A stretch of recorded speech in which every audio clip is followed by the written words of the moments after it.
So, what do you know about the early Indiana punk and new wave scene? You got some special memories like I do? Wish you'd been there? One thing's for sure, a surprising number of bands from those days have never had their music released in any form.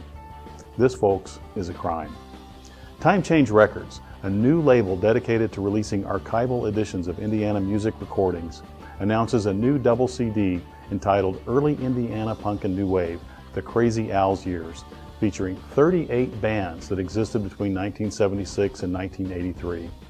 That's a lot of music, more than 2 hours of it, and the vast majority has never been released. Crazy Al's was a couple of things. First, it was an Indianapolis pizza place that hosted occasional live music starting in the mid-1970s. In its final year, under new ownership, it served as the focal point for Indy's punk and new wave scene.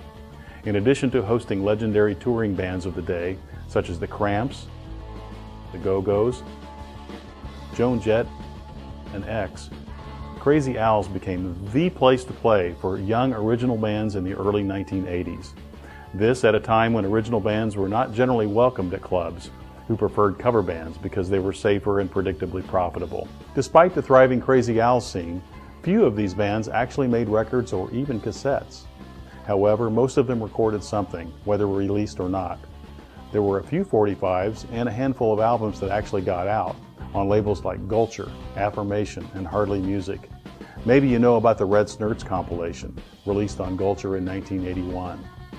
This project picks up where Red Snurts left off. What bands are included? Here are some highlights. The Zero Boys, Dow Jones and the Industrials, two versions of the Gizmos, the original version and the later Dale Lawrence fronted band, the Latex Novelties, MX-80 Sound, Your Parents, the Video Kids, the Who's Your Dads, the Last Four Digits, the Panics, the Jetsons, the Positions, the Repellents, the Future, and so many more. Everything from rare practice demos to fully realized studio recordings, and including some live recordings from Crazy Al's. It's a treasure trove of Indiana music history that would otherwise be lost to the ages. You know, projects like this are time-intensive and expensive to create. It's taken more than a year to find masters, transfer tapes, and work out arrangements with dozens of defunct bands. If you're passionate about Indiana music or early punk and new wave, join us and get some special thank you gifts in return.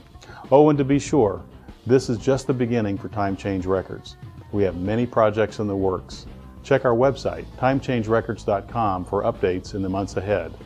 And thanks for your interest in Indiana's rich musical history.